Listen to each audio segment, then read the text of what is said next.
Hello everyone, and either welcome or welcome back to my Patreon-only content. It is with a heavy heart that I come to you guys to inform you that, ladies and gentlemen, the Puritans are at it again. If you've noticed over the past weekend, people started fighting about porn on Twitter. Not porn on Twitter, but fighting about porn on Twitter. And since this did happen over the weekend, a lot of people kind of came into this, like, in the center of everything going on, and we're basically like, whoa, wait, why are we arguing about porn? What the hell happened? So I am going to explain to you how exactly this all started. And like with so many other horrible, awful, no good things that happen in this country, it started with a couple of dipshits in Congress. 4 Republican representatives wrote a letter to Attorney General Barr asking him to start prosecuting porn that meets the legal definition of obscenity. And I want to read the letter because this is just fucking precious. Like, this is hilarious. So this is how it all started. In case you came in the middle of this and were wondering what the hell was going on, this is what started it. So this dropped on Friday afternoon. National Review got the exclusive of the copy of the letter that was sent to Barr. So let me go ahead and read the letter so you can understand why this is so stupid. This is so dumb, but yeah. Anyway, it's dumb, but it's not, because there's people that actually legitimately mean this shit, and that's a little scary. So, anyway, the letter. Dear Attorney General Barr, we write to you today out of concern for the rule of law and as well as the welfare of our people. The internet and other evolving technologies are fueling the expansion of obscene pornography by making it more accessible and visceral. This explosion in pornography coincides with an increase in violence towards women and an increase in the volume of human trafficking as well as child pornography. Victims are not limited to those directly exploited, however, and include society writ large. This phenomenon is especially harmful to youth, who are being exposed to obscene pornography at exponentially younger ages. Okay, just to take a little second here to fact check. There is no corollary between porn and violence against women. In fact, if you want to draw any kind of corollary, especially if you want to use, say, rape, porn actually decreases the number of rapes in countries that have these sorts of stats versus countries where porn is not allowed. So it does not increase violence towards women. Whether it increases human trafficking, well, the definition of human trafficking is very interesting right now, and doesn't necessarily include things that would involve human trafficking, like, I don't know, actual consenting adults engaging in sex work is somehow now conflated with human trafficking. And I mean all sex work is conflated with human trafficking, not just actual human trafficking, which, by the way, is illegal. Human trafficking is illegal. Child pornography? Also illegal. Having sex with minors? Illegal. Yes, coercive sex. Illegal. So this is the first problem. You're bitching about things that are already illegal. There are already laws against them. We don't need new ones. You can enforce the ones that are already there. And as far as the phenomena of the youths and the porns, yes, people are accessing porn at younger ages because there is more access to it. We all have phones. We can all get porn on our phones. Whether this is increasing anything really remains to be seen. I mean, the teen pregnancy rate and birth rate has plummeted. I don't think that this is, I mean, you can make an argument that as far as their sex lives are concerned, this may be a bad thing. But I thought everybody was happy with the teenagers having less sex. I thought that was the thing. And I've discussed this before on my main podcast. It's been a minute. Maybe I should do another episode on it. But yeah, this idea that we have to keep the youths away from the porns. You know where this is going. Anybody who invokes, but think about the children. You know it ain't about the children. You know it's not. Anyway, Moving on. Fortunately, U.S. obscenity laws exist that, if enforced, can ameliorate this problem, as you well know from your previous term as U.S. Attorney General, when you effectively shut down the pornography industry and dramatically decreased child pornography in America. Okay, little backstory on Barr. The first time he was AG was back when George H.W. Bush was president back in the early 90s. And yes, they did take up the issue of pornography. Obviously, if you know anything about the 90s, this is when the far left and the far right got together to have a problem with the pornographies and the rap musics and the heavy metal music. And it just that whole age of censorship that was tried. But this whole idea that you effectively shut down the pornography industry in the 90s. If you weren't there in the 90s, let me tell you what happened to porn in the 90s. It went mainstream. Porn stars became normal stars, like household name stars. Pornography didn't go anywhere in the 90s. It blew up in the 90s. And there's a lot of different reasons for that, especially when you think about how technology evolved. And we're not talking the internet, obviously, the 90s. I mean, late 90s, you start getting that. But especially like early to mid 90s, you're looking at things like VHS. You're looking at things like DVDs. You're looking at the ability to rent porn and watch it in your house. You're looking at when you started having cable channels that did air porn. That's when porn blew up. So this idea that porn went away in the 90s and that Bill Barr made it go away, no, that's not what happened. I was there. Anyway, those U.S. laws prohibit distribution of obscene pornography on the internet, on cable satellite TV, in hotels, motels, by retail or wholesale establishments, and by common carrier. Yet the enforcement of obscenity laws was stopped by the Obama administration when Attorney General Eric Holder disbanded the Obscenity Prosecution Task Force in the Criminal Division. Wait, you're telling me that Eric Holder did something I agree with? Holy shit. I'm shocked. I never thought I'd see the day where I said, hey, Eric Holder did a good job on something. Because, yeah, it's not the government's place to define what is obscene. And we'll get there in a second because I want to talk about specifically about Miller v. California, the SCOTUS case that defines obscenity. And I use define in air quotes because, as you'll see, it's a very, very vague, broad description. And I think that was very much on purpose. But this idea that there should be some kind of task force that decides what people get to watch as far as porn is concerned is a really shitty idea. We'll keep coming back to that theme because there are people that legit want that to happen and then some. But we're not done with the letter yet. And this is the funniest part. This is the funniest part of the letter. In August 2016, then candidate Donald J. Trump signed the first ever anti-pornography pledge. This asserts that if elected, President Trump will enforce federal obscenity laws to stop the explosion of obscene pornography. This pledge has so far been ignored in the Trump administration, with the result that the harms of illegal pornography have continued unabated, affecting children and adults so acutely to the point that 15 state legislatures have declared that pornography is causing a public health crisis. It is imperative that you follow through on this important campaign promise made by Mr. Trump. Donald Trump, the guy who banged porn stars and adult models and paid them to not talk about it. You think he gives a fuck about your anti-pornography bullshit? This man fucks porn stars. And you want to wonder why it hasn't been enforced. We don't know why. Because it was bullshit to begin with, you morons. He told you what you wanted to hear. I swear to God.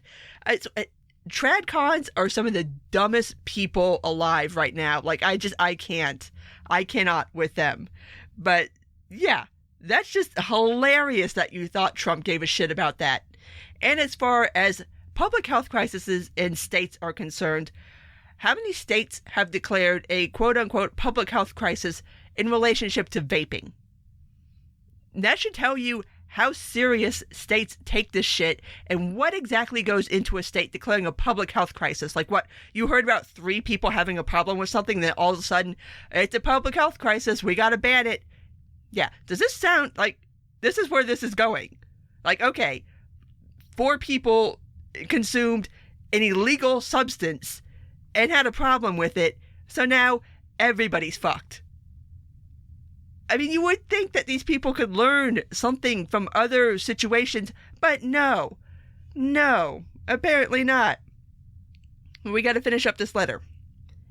Given the pervasiveness of obscenity, it's our recommendation that you declare the prosecution of obscene pornography a criminal justice priority and urge your U.S. attorneys to bring prosecutions against the major producers and distributors of such material.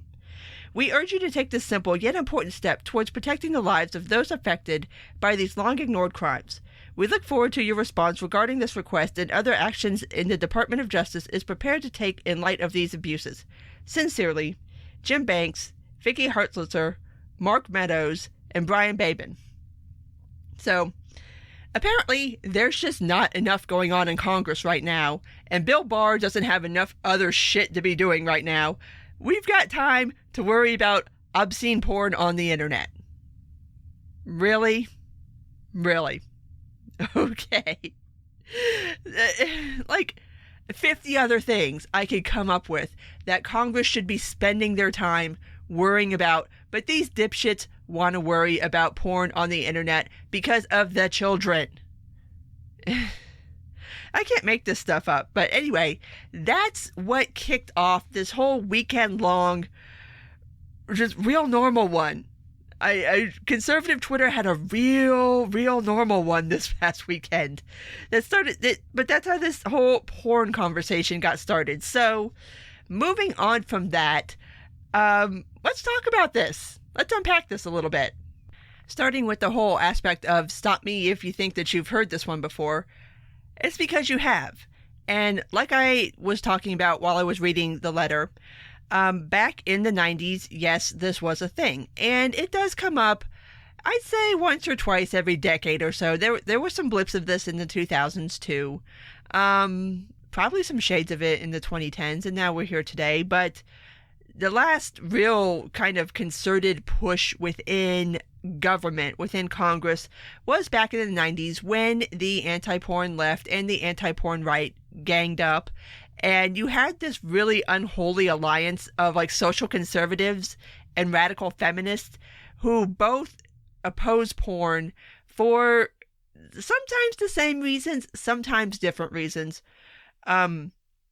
Obviously, from the social conservative side, there's this whole, the porn is decaying the societies and the children's and the people's, and it's bad and it's horrible and nobody should watch it. And then, obviously, on the radfem side, you have the idea that porn is very exploitative of women, that these women are being coerced into the life somehow, that this is just all just very kind of exploitative, very oppressive towards women. So you had that kind of mashup in the 90s, and you get this every time. And I talk about political horseshoe theory, and this is one of those that just really proves the point that the far left and the far right are a hell of a lot closer to each other than they would ever be willing to admit, and further away from the rest of us than they would ever be willing to admit. But yeah, this whole is, oh my god, just the whole idea of this is just so fucking ridiculous, because both sides ultimately want a more authoritarian state to step in and do something about the porn. And obviously, if you care anything about smaller government, and you care about personal liberty, and you care about the government getting the fuck out of your life, and especially getting the fuck out of your bedroom, you should find this abhorrent. Because this is bad. So, anyway, I want to move on to the kind of the second part of this, and that is the definition of obscenity. And I do want to talk about Miller v. California, and I want to talk about the criteria that Supreme Court decision sets forth for the definition of obscene material, which this is the functioning legal framework / definition / litmus test that exists to this day. If memory serves, Miller v. California was in 1967, I do believe, and it did supersede a couple of other obscenity rulings, and so this one has kind of become de facto law of the land, if you want to look at it that way. But let's go through the criteria that case sets up for defining whether or not something is obscene. And actually, excuse me, I take it back. It was 1973. So, the Supreme Court in Miller v. California outlined 3 questions that must be asked and answered to determine if a particular material is obscene. 1. Whether the average person, applying contemporary community standards, would find that the work, taken as a whole, appeals to the prurient interest in inordinate interest in sex. 2. Whether the work depicts or describes in a patently offensive way sexual conduct. 3. And number 3 has always kind of been the linchpin for porn and for any kind of adult content in general. Whether the work, taken as a whole, lacks serious literary, artistic, political, or scientific value. Now, like I was saying, this defines obscenity in a very broad, very subjective way that leaves room for evolving societal standards on what is and is not obscene.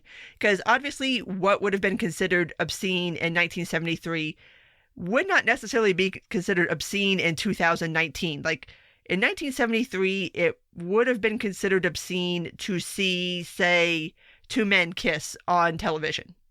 Obviously, nowadays, that's fairly commonplace. There's whole shows about gay couples. So Miller v. California does allow for society to move and change and kind of be a little more malleable in what the definition of obscene is. The second part is the kind of trying to figure out if something is depicting sexual content in an offensive way. Now, here's the thing. What you find offensive, I may not find offensive. What you and I may find offensive, somebody else may not find offensive. It leaves it very open and broad to interpretation. And I think they did that on purpose because, I mean, at the edges, it's easy to kind of define what is and is not offensive. But the closer you start moving into the middle, the more murky that gets and the more subject to interpretation that gets. And then the third part, which, like I said, has always been kind of the linchpin defense of adult content in general, is whether a work has or does not have any kind of serious literary, artistic, political, or scientific value. You can't really determine whether something has serious artistic value. That, again, is a very subjective notion. So, while we have something of a working legal definition of obscenity, it is very, very broad. And I do think that that is a good thing. And I do think that the Supreme Court, when they made this decision, was thinking about what it would look like if the government or if the Supreme Court started making hard and fast rules about what is and is not obscene, like started drawing bright lines and saying, this is obscene, this is not obscene. That's very hard to do because obscenity is subjective. What has artistic merit is subjective. What is too overtly sexual is subjective. So when you start asking the government to prosecute obscene pornography, there is no legal definition of that. There is no legal definition of pornography. It's one of those, it's the famous, I know it when I see it. And again, pornography, much like obscenity, is something that's very easy to define at the edges. Like, I'm sure we can all agree that anything that shows full penetration is pornography. But once you start moving in towards the center, do you think 50 Shades is pornography? Do you think that if a rated R movie has a depiction of sex or somebody masturbating or, I don't know, anything, like once you start moving in towards the center, all of a sudden people have different ideas of where that line should be, and that's fine. There should be freedom for people to decide where their particular line is and what they do and do not want to see. So, yeah. I told you all that to tell you the idea of asking the government to prosecute quote-unquote obscene pornography is ridiculous. You're asking them to do something that is literally impossible right now because there's no legal definition that would give them any kind of standing. And like I said, child pornography is already illegal. You can prosecute child pornography. The government does prosecute child pornography. That's fine. If you want to prosecute somebody for making a porn where the sex is not consensual, it's coercive, you can do that. Because that's already illegal. I mean, you're asking for something by conflating it with something else that's already been handled. So it's this weird little sleight of hand where you think that nobody's going to question you on that. I got questions. I've got questions. So anyway, moving on from that to one of the first arguments that anybody ever wants to posit when you talk about pornography, and that is porn is not speech. All right. First of all, yes, it is. The courts have already ruled that pornography is indeed covered by the First Amendment, and so therefore, no, Congress has no business trying to regulate porn in general, aside from the categories that we have already determined are illegal for other reasons other than them just being pornography. The government can't prosecute pornography. It's protected speech. This is settled. I don't understand why people keep bringing this up. It's the stupidest fucking argument. It shows that you're an idiot and you don't know what legal precedent is. So, the second part about this particular argument, how shall I say this? There are some people out there in the world who claim to be free speech absolutists, yet call for the government to regulate pornography.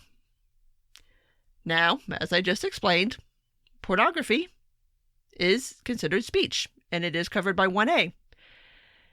Even if it wasn't, if you are going to call yourself a free speech absolutist, and you are going to be consistent in your support of people expressing themselves in the way that they choose to, whether you approve of it or not, this would fall under that category. I mean, if you're going to say that people should get to post videos on YouTube espousing neo-Nazi propaganda, then you have to support porn. I mean, it doesn't mean that you have to like it, doesn't mean that you have to enjoy it, doesn't mean you have to watch it, but if you're going to be consistently principled, then yes, it has to apply across the board. I've said this so many times. The whole point of protecting free speech is not just for the shit you like. It's for the shit you don't like. Because you know what? Those people have just as much right to spout off whatever dumb bullshit they want, the same as I do, the same as you do, the same as everybody you like does. It's all or nothing. When you start trying to carve out exceptions, that's when shit is going to go sideways, because one day you're going to find yourself in one of those exceptions and you're going to be like, hey, wait a minute, I didn't mean me, but there you are. So that's why I am a free speech absolutist. I am actually a free speech absolutist. I say everybody gets it. Everybody gets a chance to have their speech out there.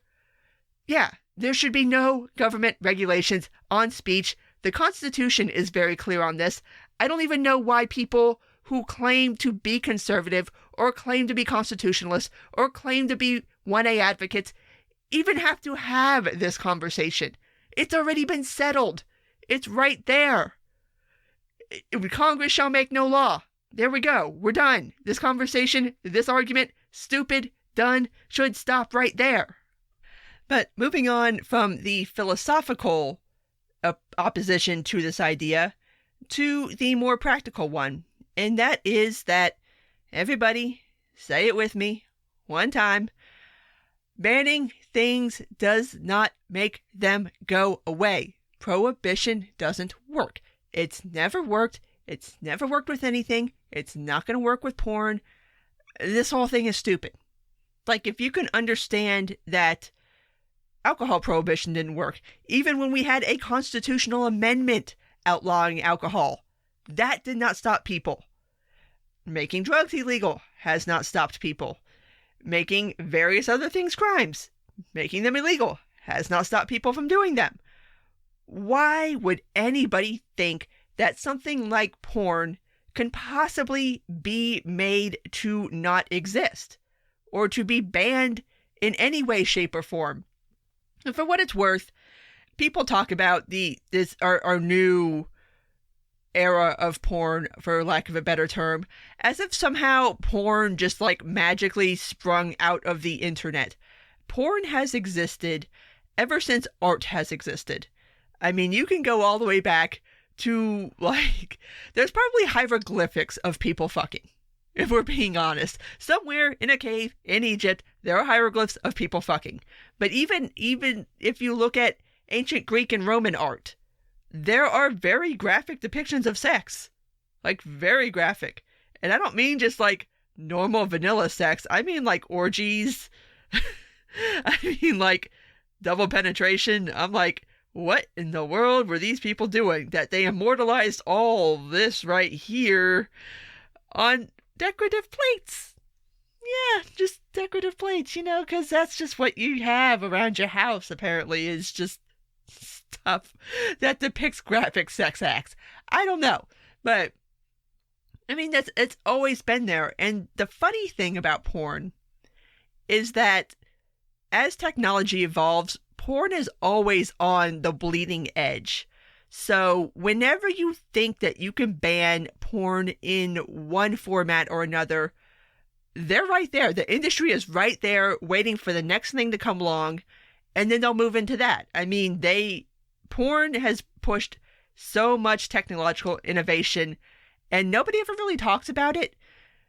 But it's wild when you look at the history and how the porn industry is always the early adopters.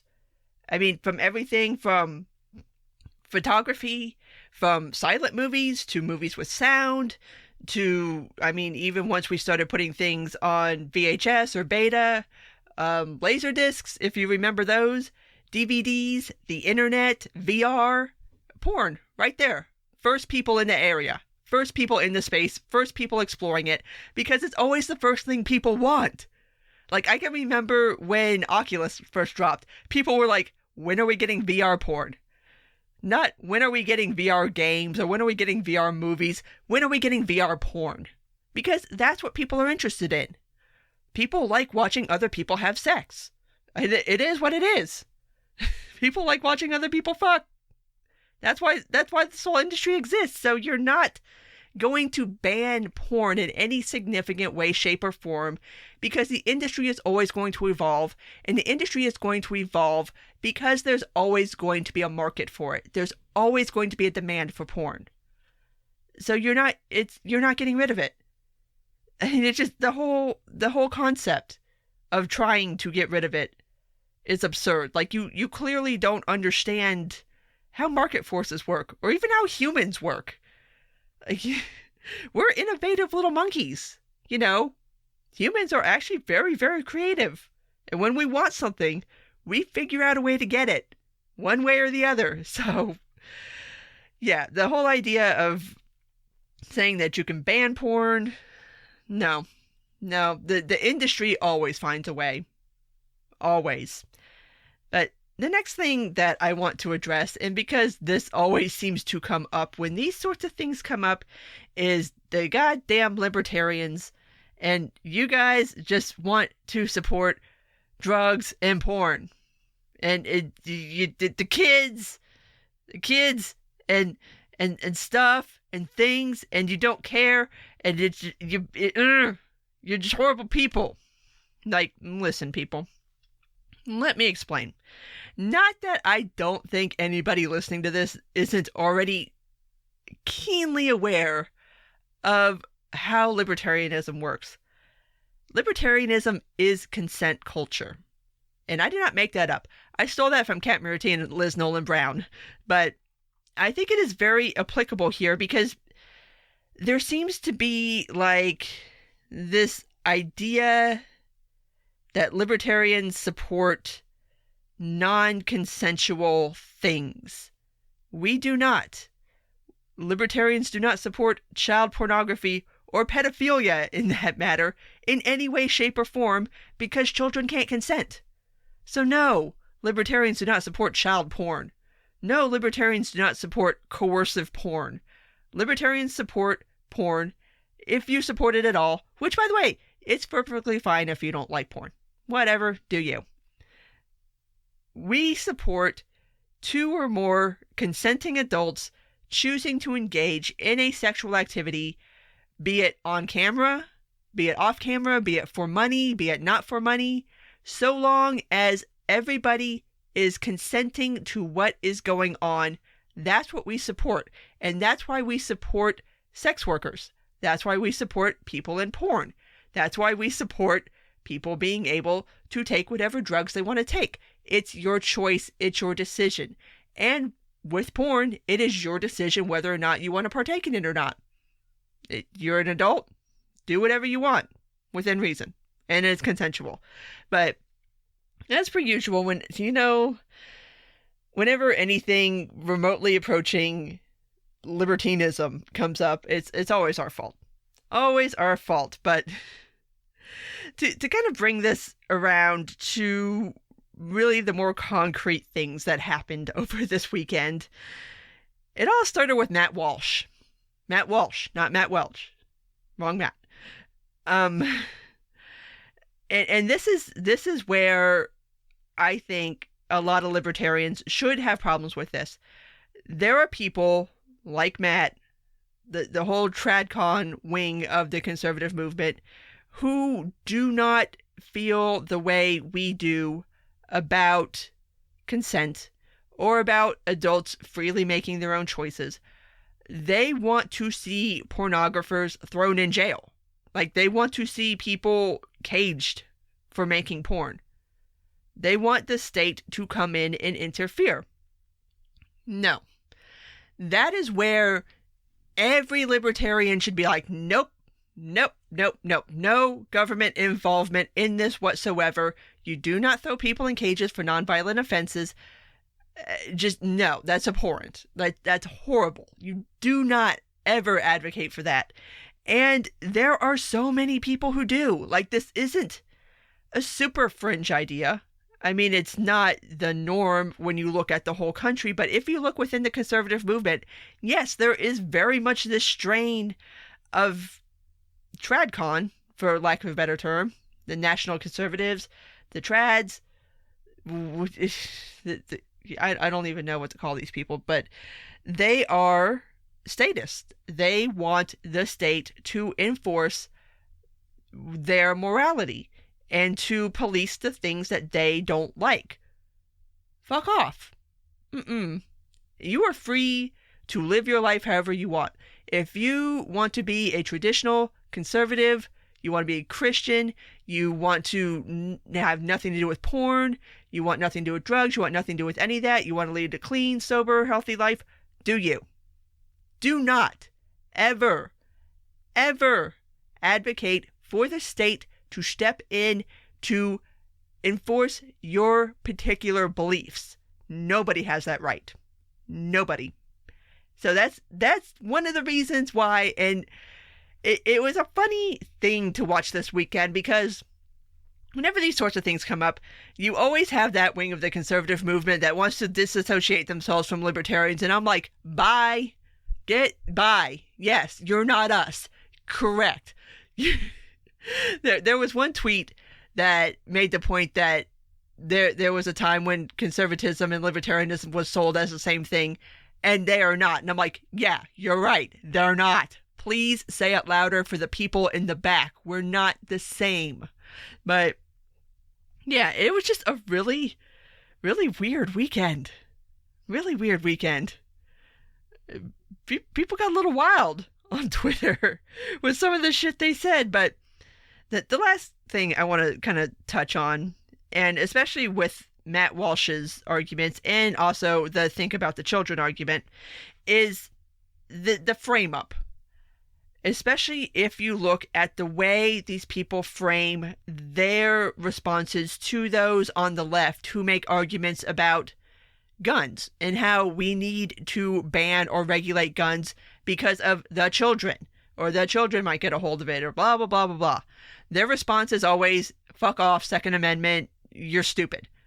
But they want to turn around and make that same argument about porn that the anti-gun people make about guns. That we have to somehow get rid of or ban this because of the children. And it's like, again, if you're going to be ideologically consistent, you can't take one argument and say it is stupid in one venue, but completely appropriate in another. That doesn't make any sense. It's just, you just want to ban the shit that you want to ban, and you don't want to ban the shit that you don't want to ban. And I would have way more respect for anybody who just came out and said that. Don't hide behind the children. Don't hide behind obscenity, or don't hide behind, oh, there's some kind of public health crisis, or there's some kind of crisis amongst men, or there's porn addiction. Okay, whatever. Just say that you want something banned because you don't like it. I would respect somebody for telling the truth. I don't respect hypocrisy. And it's just as simple as that. But, yeah. I wanted to make this episode mainly to get all that off my chest and to, first of all, let you guys know exactly how the hell this whole thing happened. Because, like I said, a lot of people were just like, wait, why are we talking about porn? I'm very confused right now. So now you know how this whole argument started and how it evolved and just why it is stupid from a libertarian perspective to even have this argument. Like, it's dumb. It's done. It's already been settled legally. Like, I don't understand why this has to keep coming up. So, at this point, I'm going to go ahead and wrap this up. So, if you did make it this far, thank you for listening. And like I said, I'm going to try to do these episodes once a week. So, try to hold me to that. I'm going to do my best. I'm going to try because I want to make exclusive content for you guys. So, always take care, and until next time.